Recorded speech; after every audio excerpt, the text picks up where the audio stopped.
Mondays have never been my favorite day of the week. Today's shaping up to be one of the roughest ones yet. My wife Peggy seemed unusually downcast and gloomy. She went through the motions of fixing breakfast for me and the boys, but it was like she was on autopilot. She wasn't being mean or anything, just really down in the dumps. It didn't exactly set a cheerful tone for the morning. I couldn't figure out what was bothering her, and honestly, I didn't feel like probing. My sons, Robert, who's 16, and Dave, who's 18, headed off to school around the same time I left for work. For the past 15 years, I've been working at a freight company where I load and unload container ships. The job can be demanding, but the compensation makes it worthwhile. Since I can remember, I've harbored a deep-seated desire to explore the vast expanse of the sea and discover distant shores. It's a passion that ignites a fire within me, although there are moments when the realization that it may remain unfulfilled weighs heavily on my heart. Nevertheless, family always takes precedence. I find solace and joy in my domestic life, blessed with 2 incredible sons and a wife whose love I cherish dearly. Yet, there's no denying the gloom that Monday brings, heralding the start of another work week. The most arduous aspect of my job,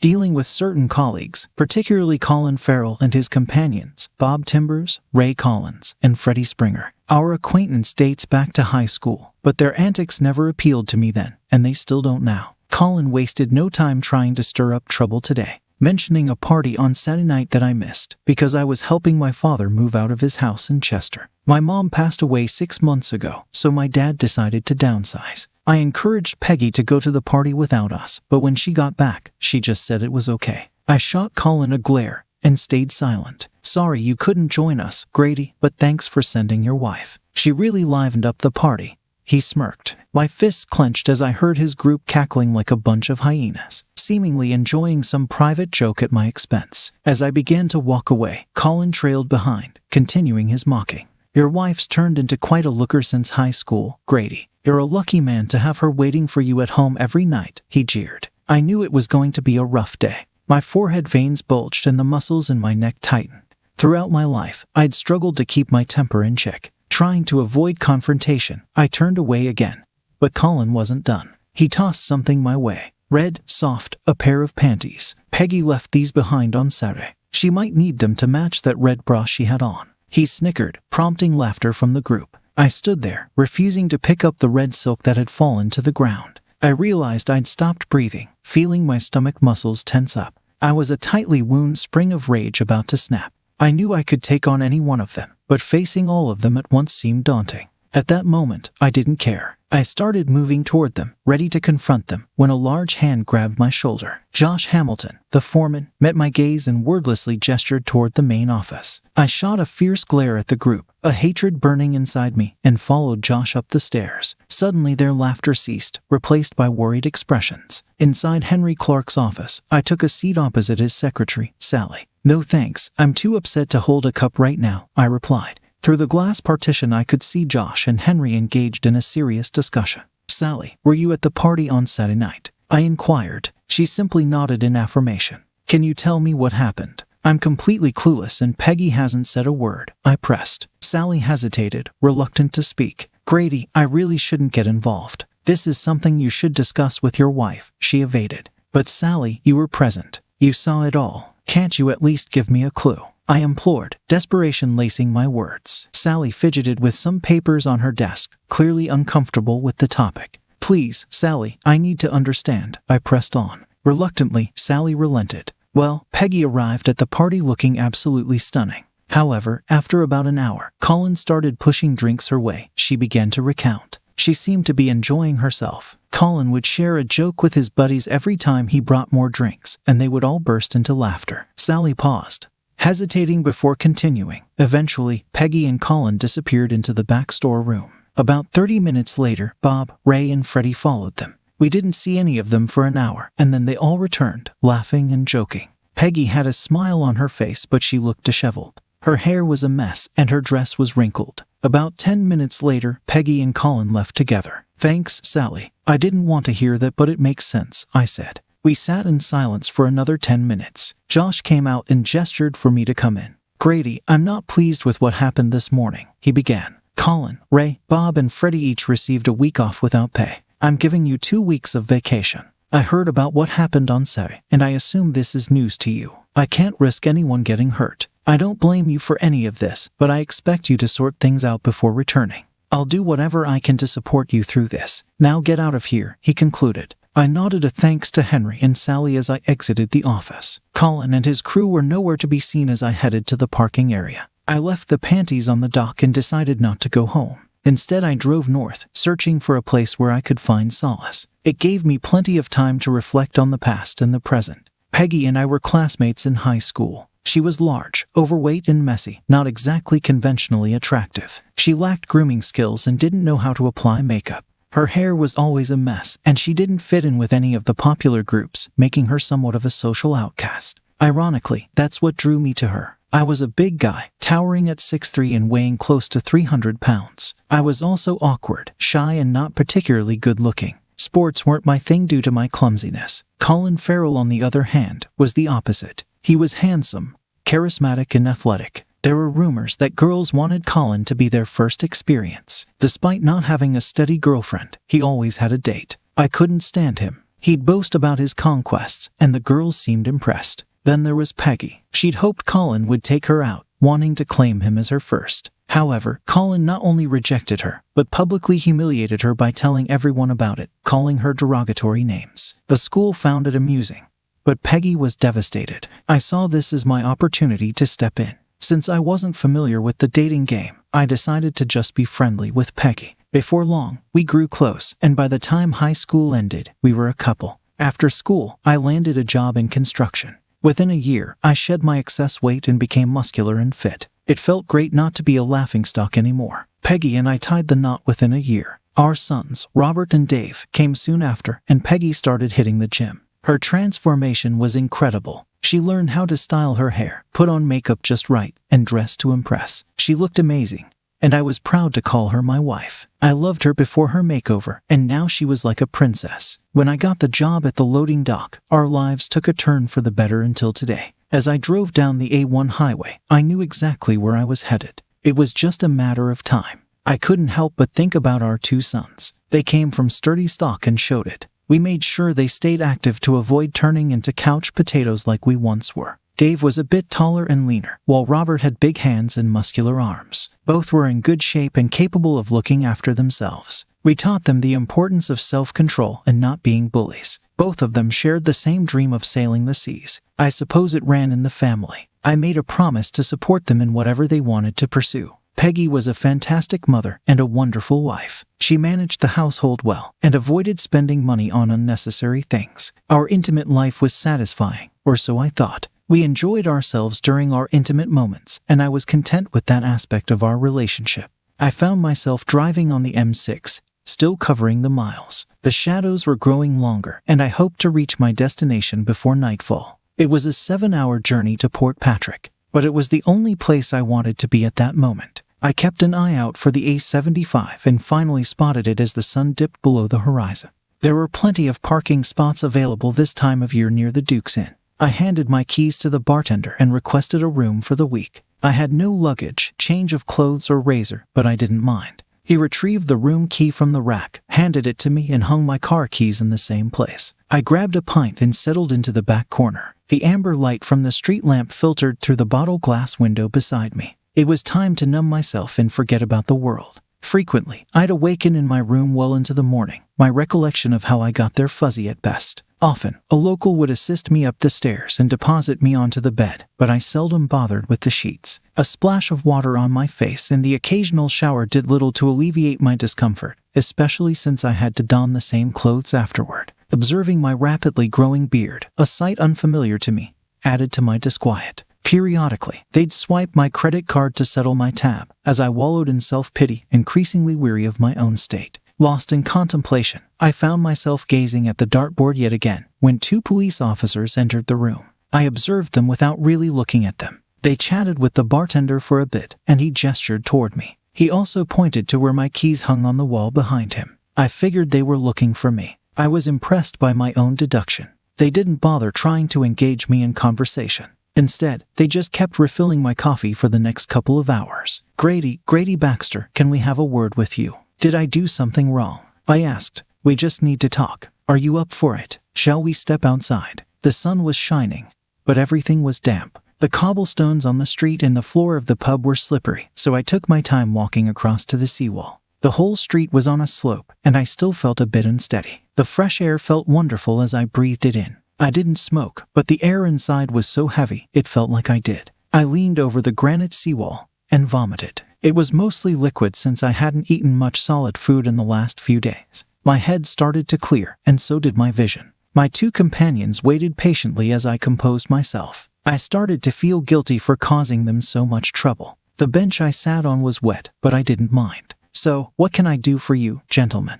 I asked. "Firstly, we've been trying to locate you since you've been missing for 10 days. Secondly, we've been trying to track down Colin Farrell, and we were hoping you could assist us," they explained. "Well, you've found me, so that part is resolved. As for Colin Farrell, I haven't seen him since the day I arrived here. The bartender probably already told you that I haven't budged since I checked in. I don't know where Colin is, but I'll probably go looking for him when I get back home." I talked to them for another hour. They didn't have anything to charge me with, and once they found me safe, they seemed more interested in talking about Colin. They tracked me down through the credit card charges. I'll remember not to make that mistake again, if it ever comes up. I went downhill and bought some fresh clothes and a toothbrush. I decided to keep the beard for a while even though it looked terrible. After a final shower, I settled my bill and headed home. I stopped about 4 times on the way. I grabbed a bite to eat twice, but mostly, I was just trying to delay getting home. There was nothing pleasant or enjoyable waiting for me there, but I did want to see my boys. She was sitting on the couch. Only one light was on in the living room.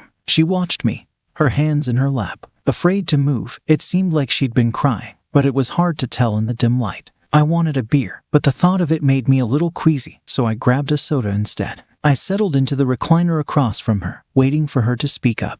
"The boys are spending the night at their friend's place. I suggested it so we could have some time alone to chat. Why didn't you tell me before I found out?" "I don't know. I guess I was scared." "Scared of what?" "I wasn't sure how you'd react or what you'd do. I did something foolish, and it didn't turn out well." "Didn't turn out well? What do you mean?" "You won't get mad, will you, Grady?" "I'm not sure. It's probably best if you tell the truth, but let's see." "Grady, remember what Colin did to me in high school?" "Yeah, I've wanted to get back at him for that since it happened. Saturday night at the party, I thought it was the right moment, so I set a trap for him." "That's not what I heard. Hear me out, Grady. Like I said, it didn't go as planned. I dressed up nicely, and Colin started flirting with me. I let him think he was getting somewhere, and he suggested we go to the storeroom. We kissed a bit because I had to play along to set him up. After a while, he was touching my chest over my bra, so I slipped off my panties and teased him with them to make sure he was aroused." "Why did you do that? What were you thinking?" "I wanted to get back at him. I wanted him to pay for embarrassing me. Anyway, I noticed he was excited, so I told him to take off his pants so we could have some fun. He did, and then I did something girls are never supposed to do." "All right, what on earth did you do?" I pointed at his stiff member and burst into laughter. I told him it was a sorry excuse for a manhood, and that I wouldn't let anyone with such a tiny thing like that touch me. As I mocked him about his size, it started to shrink until it was completely limp. It was a mean thing to do, but it felt right in that moment. "Keep going." I composed myself and headed for the door to leave. Bob, Ray, and Freddie were waiting outside. Apparently Colin had told them they could have a turn after him, and they were patiently waiting. I walked past them and went to the restroom laughing. When I returned to the party, they were all standing around with smug grins on their faces. Apparently, they had spread the rumor to everyone at the party that they had been with me in the storeroom. They claimed it was payback for me humiliating Colin. I was upset and left. "I heard you left with Colin." "That's not true. I left alone and drove straight home." "You left your underwear there for Colin." "No, I just forgot them when I left." "Why didn't you tell me?" I questioned, frustration evident in my voice. "After they twisted everything, I got scared. I didn't know how to explain it to you," I confessed, feeling a pang of guilt. "So, you let me find out on my own in front of all my co-workers." I felt like a fool, like I was being cheated on. I lamented, the memory still fresh in my mind. They teased me about what happened, and I couldn't even respond because I didn't know the truth. I had to learn from a secretary, and her version doesn't match yours exactly. She wasn't there. I was. What I told you is what happened. "Darn it, Grady. I'm your wife. You were supposed to defend me and stand by me," Peggy exclaimed, her voice tinged with hurt as she retreated into the kitchen, tears streaming down her cheeks. I remained seated, my soda untouched, observing her as she leaned on the formica table, her sobs echoing softly in the room. Despite the turmoil, my love for her remained unwavering. She was the only woman I ever truly cared for, and despite her tears and accusations, I knew Peggy had a plan to salvage our marriage. Sally had no reason to lie to me. I felt the urge to start questioning the whole idea of marriage. Sally had no reason to lie to me. I felt like I wanted to grill Peggy on every inconsistency in her story, but I chose not to.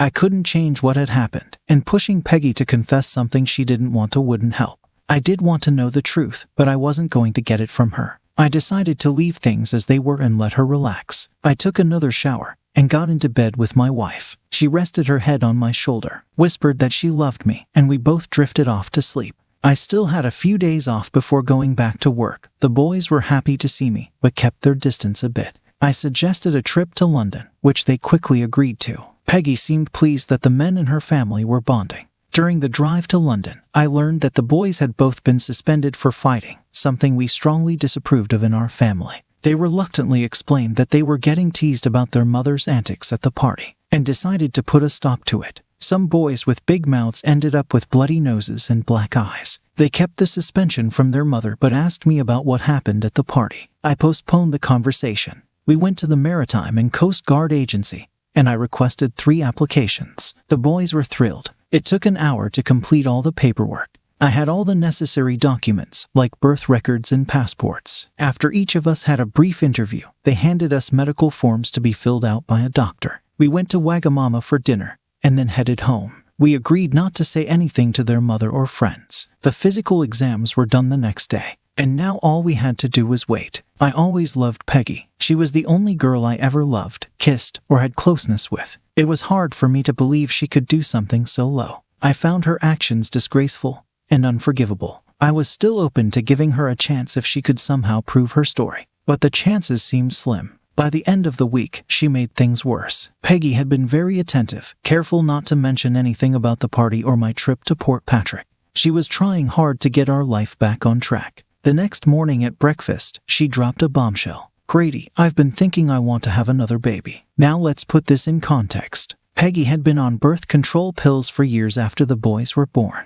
About 3 years ago, she stopped taking them due to side effects. I won't go into details, but she had health issues related to the pills. We weren't using any other form of birth control. Shortly after, I visited the doctor for a shoulder issue. During the appointment, I asked about getting a vasectomy, and in just 20 minutes, I was sterile. I didn't tell Peggy about it. I didn't see a reason to. For the past 3 years, Peggy and I have been having unprotected contact without birth control, and she never questioned why she wasn't getting pregnant. Now suddenly, she wants to have a baby as if by magic. Either she's incredibly naive, or she thinks I am. I was surprised by her suggestion, but I played along. As a man, I'm not an expert on pregnancy, but since it had been almost 3 weeks since the party, Peggy might have missed her period and was trying to cover it up. This made me rethink things, so I decided to change my plans. The boys were at school, and I talked to them before they left. They seemed to understand the situation with their mother better than I did. Having their support made me feel better, even though I wasn't sure what would happen next.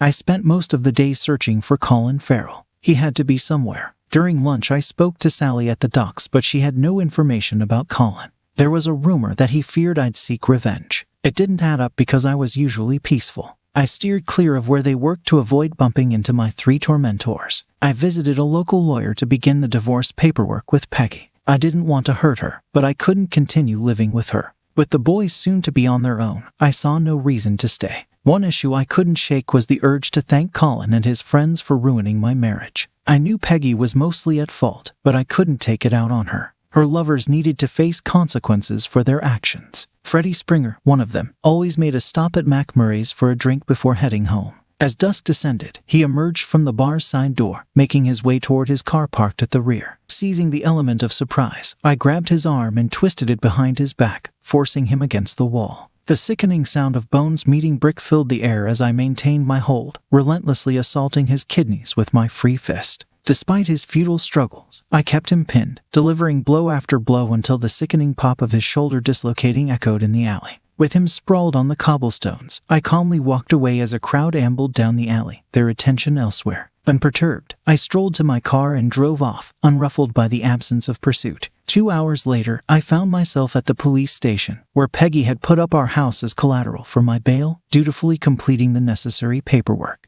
Alice Springer burst in, yelling that she wanted me locked up forever. They managed to keep her away from me, but she kept ranting until Peggy spoke to her. I'm not sure what Peggy said, but Alice glared at us both before storming out. Robert and Dave had my car and drove me home while Peggy followed behind. The boys looked proud of me, but I made sure not to encourage them. Freddie suffered a dislocated shoulder, a broken nose, 2 black eyes, and various internal injuries yet to be fully assessed. Several ribs were broken, but thankfully none pierced his lungs. My wife and I didn't discuss the incident when we got home. I slept on the couch for the first time in 20 years, but it didn't bother me. The next morning, I was up early, trying to figure out my next move. The Osaka Maru was docking at Felixdale. Captain Jose Costa agreed to take me on if I sorted out my papers. I promised to get back to him later in the week. On my way home, I stopped to refuel. As I finished, I noticed someone rushing toward me. I turned just in time for Ray Collins to hit me on the left side with a 2x4. It grazed my left arm before cracking a couple of ribs. I struggled to breathe, feeling unable to take in air. With my eyes shut, I saw bright flashes of white and then felt my knees give out.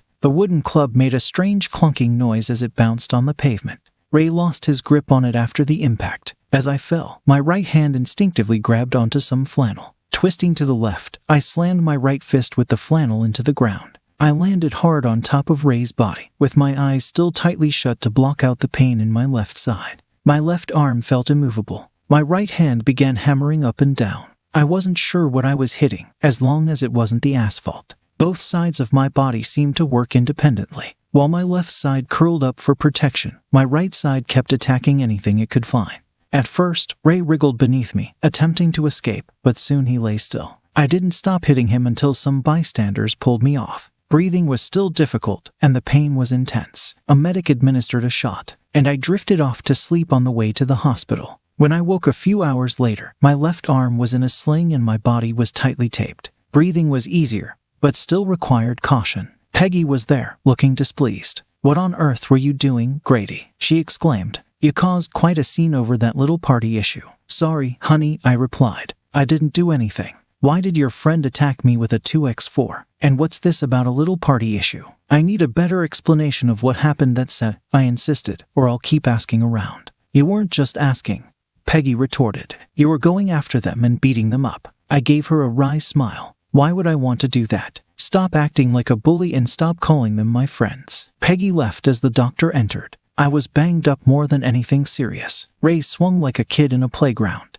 My arm was sore, and my cracked ribs weren't too bad. The pain and trouble breathing were just from the hit. The next morning, Robert and Dave picked me up, grinning widely, but I told them to cool it. Ray, on the other hand, was in bad shape. He'd be on a liquid diet for a month with his jaw wired shut, and it'd take a week for his swollen face to go down. One punch did break his collarbone, though every punch was kinda random since I wasn't aiming. No charges were filed against me since witnesses confirmed Ray did at first. I had to extend my time off, this round due to sick leave. Sally informed me that Bob Timbers had resigned, with his earnings redirected to his brothers in Aberdeen. Colin's whereabouts remained a mystery. Communication between Peggy and me had dwindled, resulting in me sleeping on the couch each night. Though I shed the arm slings soon after, my ribs still throbbed slightly, though movement and breathing were manageable. With the Osaka Maru scheduled to depart in 4 days, I met with my lawyer, finalizing divorce papers set to be served within the same time frame. Entrusting everything to Peggy, including our home, didn't faze me, as I knew the bail bond company would seize it once I skipped bail. Appending my vasectomy paperwork and a recent material count lab report to the divorce documents, I reached out to friends in Scotland and resumed gym sessions to recover from the 2x4 attack.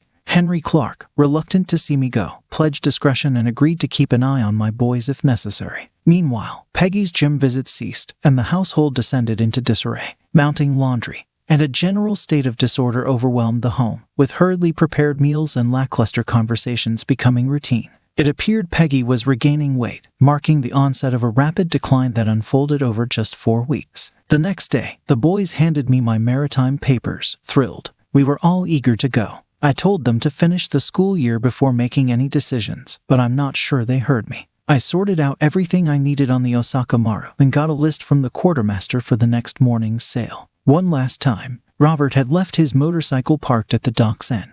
It was an uncomfortable 8-hour ride to Aberdeen. The motorcycle was shaking so much I couldn't even see the odometer. Despite the smooth engine and decent weather, I was relieved when I finally arrived. My friends found Bob Timbers and arranged to meet at the Four Crowns. The men's room was in the back, accessed from outside. I briefly checked inside to signal my arrival to my friends, then waited outside the building. The first two guys were locals, but then Bob came out. I heard the door lock behind him as he headed toward the restroom. I grabbed his right arm, like I did with Freddie, and pressed his head against the stone wall as we moved down the alley. His face scraped against the stone as he stumbled along. I walked about 50 feet and leaned him against the wall. He was groaning and crying in pain. In the dim street light, I could see his right eye socket was covered in blood. His cheekbone was visible below his eye, and the whole side of his face was scraped raw. "Please don't end me, Grady. I'm sorry, he pleaded. I had no plans to end him, but I saw no reason to tell him that. "Here's the deal, Bob. Tell me the truth about what happened at the party and you'll live. Lie to me and you're done for." Okay, I'm hurting, Grady," he whimpered. "Talk, and I'll get you a doctor, I promised." When Peggy showed up at the party without you, Colin got excited. He bragged about how he was going to get her drunk and sleep with her. Peggy looked great, Grady, really. She was dressed up and seemed like she was up for a good time. Colin kept giving her drinks, saying we could have sloppy seconds. We didn't think he could pull it off. After a while he took her to the storeroom and we followed. "You sure you want to hear this, Grady?" "Yes, keep going," I said firmly. "Okay, but please don't hurt me anymore," Bob pleaded. We could hear Colin and Peggy behind the door getting busy. She was moaning and saying dirty things like in those adult movies. It got us all worked up just listening. Eventually, Colin opened the door. Peggy was on the couch with one knee up, her private area exposed. Her top was down, her breasts out, and she had a big grin on her face. We each took turns with her, and she even gave BJ. We never harmed her, Grady. We never made her do anything she didn't want to do. Colin and Freddie had closeness with her, but Ray and I weren't interested in that. After we finished, we helped her get dressed. She and Colin left together, and I think they went somewhere before he dropped her off, but I'm not sure. "I'm really sorry, Grady. We didn't hurt her, I swear. And we didn't force her to do anything she didn't want to do," he pleaded. I just stared at him. "Do you know where Colin Farrell is?" He shook his head no. This guy couldn't afford to lie to me. His story matched Sally's more closely than Peggy's. His face looked awful in the dim light. He was bleeding more, and his eye socket was turning black. Pieces of skin were hanging from his cheek, and the exposed flesh beneath was bright red. I knocked on the pub's locked door, said goodbye to some old friends, and hopped on the bike. A few miles down the road, I saw an ambulance heading toward the pub. It was early morning when I parked the motorcycle where I'd found it and boarded the Osaka Maru. Robert would pick up the bike later. My first shift was that night, so I spent the rest of the day recovering from my trip. That motorcycle really did a number on me. I should have taken the car. Several hours later, I woke up, showered, and grabbed some dinner. My supervisor briefed me on my job duties and left me to it. It was an entry-level position, not too difficult. My co-workers weren't very friendly or helpful. They'd answer direct questions, but offered no guidance, and none seemed interested in making connections. I hoped to bond with the crew, but it seemed unlikely. Everyone appeared to be friendly with each other, but I felt left out. I decided to be patient and waited out. Peggy should have received her divorce papers that morning, and I'm sure Bob Timbers has shared his side of the story with the authorities by now. "Mr. Baxter, the Royal Navy has requested authorization to land a helicopter on the Osaka Maru to transport you back to the mainland," he announced gravely. "I received a detailed wire this morning outlining the justification for their request. Allow me to summarize some of the key points in the extradition appeal. Should there be any inaccuracies, you'll have the opportunity to provide clarification. They wish to speak with you regarding the disappearance of an individual named Colin Farrell. You're facing charges related to Colin Farrell's disappearance. You're also accused of severely beating a man named Fred Springer, causing him to lose one kidney and possibly the other. You skipped bail on that charge. You're charged with injuring a man named Ray Collins, initially listed as self-defense, but now considered more severe. Lastly, on the night you boarded the ship, you allegedly beat a man named Bob Timbers in Aberdeen so badly that he lost his transportation. I don't know how you could have been in Aberdeen at the same time, and I don't want to know. It's stated here that all these incidents were carried out with your bare hands as retribution for a personal offense. Mr. Baxter, do you have any comments?" "Sir, I apologize for any trouble I may have caused, specifically regarding the charges. I just wish I could have found Colin Farrell. He would have been in the hospital like the other three. I have no idea where that guy is. I'll pack up my things and be ready for the helicopter when it arrives." Captain Costa smiled at me and said, "That won't be necessary. I told them you never boarded. There's no Grady Baxter on the Osaka Maru. Now get back to work." I returned to the crew quarters, showered, and prepared for my shift. By dinner, the police report had spread throughout the entire crew. For the rest of the trip, I had more friends than I could handle. I didn't hear from anyone back home until about a month later. My lawyer sent me a wire informing me that the divorce was finalized, so I was officially a free man. Peggy received the same news. However, she lost the house to the bail bond company when I left the country. Colin Farrell ended up in the hospital with serious injuries, and the police were looking for Robert and Dave regarding the incident. My sons discovered Colin with Peggy in our bedroom before the house was reclaimed. Peggy was now living in Oslo with her sister, expecting a child and facing weight issues again. I still had pending charges, and my lawyer advised against returning. He had no information on the whereabouts of my sons. The news left me with mixed feelings. The next morning at breakfast, the captain approached our table and said, "I just wanted to let you know that Robert and Dave Baxter aren't aboard the Tanaka Maru headed for Cape Town." We both smiled. I always dreamed of a life at sea. Second story. How do I forgive myself for being the other woman? How do I forgive myself for being the other woman? Last year, I went to live with a friend that my father has known for 15 years. This was my first time meeting her, but she is a sweet lady who I consider to be a second mom. Upon moving there, I was very depressed and suicidal, dealing with anxiety, low self-esteem, and loneliness. She, my father, and her family had been trying to help me improve my mental state so I could feel less alone. One of her kids is 41 years old. He is the player type,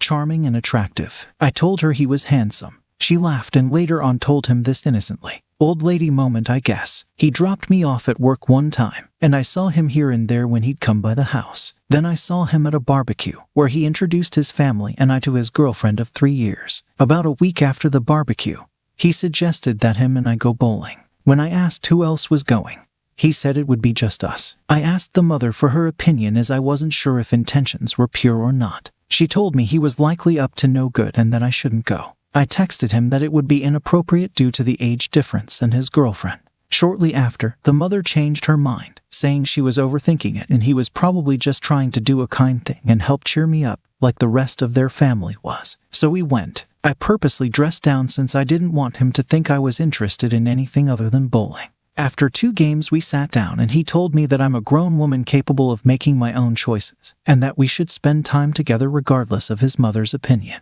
We then played pool at a bar and he asked me to come back to his place. I agreed, and after talking for a long time he started touching me. We kissed and I told him I didn't want to take off my pants, but he proceeded to do so anyways, and was very adamant about giving me oral. The next morning, he took me to get breakfast and a manicure, and then ate me out once again. Part of me enjoyed it and craved more. Part of me felt violated. Part of me felt guilty for going behind his girlfriend's back. He texted me a few days later saying he had a gift for me, and that he wanted us to go to the beach. I told him what we were doing was wrong, to which he answered, "Stop overthinking the situation. You are grown and in control. I'd like to think that this is a positive interaction that will only turn negative if one of us allows it." I told him I wanted to continue oral sex, but I didn't want intercourse. He was upset by this, but he ate me out once more. Then he did a really mean thing, set up plans for me to come over, had me get ready and wait until 10 p.m., when really he was out with his friends the whole time. This was his revenge for me not agreeing to have sex with him. When I realized he was playing a game, I broke down crying. I felt rejected and used, and my suicidal thoughts increased. The reason I went along with this is because as someone who has grown up feeling ugly her whole life, I genuinely thought that he was the best I could do, and that I had to savor the moment, event if it meant hurting his girlfriend. I wanted the chance to feel desirable for once, and I craved to be touched. I am not trying to make myself the victim here, just giving my thought process throughout it. His girlfriend is the one who is. How do I move on and forgive myself? I am trapped in a shame spiral, with guilt and shattered self-worth. I hate that I allowed myself to be a side piece, and I'm struggling to move forward. It's been 6 months, by the way. Third story. He cheated, got an incurable STD from someone, and then gave that STD to another person he cheated on me with. I was with him for 4 years, and I found out that he was cheating on me with multiple women. Then I found out that he now has an incurable STD, and then was seeing another woman and gave her that same STD. Luckily, I did not get anything, but the other woman is not aware of him cheating or anything at all. So now they both have genital herpes, or I guess they are trying to make it work since they both have it, and on top of that the girl has diabetes and HPV from what he told me. I have been dying to tell this woman what this man has done and how he cheated on me with her, and then basically cheated on her with me. I am not sure how to go about this. Karma really got him. But Ike, if I should just let this go and move on with my life, or should I tell her that he was unfaithful to me and cheated on me while he was seeing her? Now they both have this STD. And I feel like even if I tell her, it's going to damage her more since she now has so many diseases and issues. So Ike, if I should just walk away and let God handle this, or if I should tell her that he was with me for 3 years and cheated on me with multiple women until he got with her and infected her. Please help, I've had so much anxiety because of this and don't know what to do.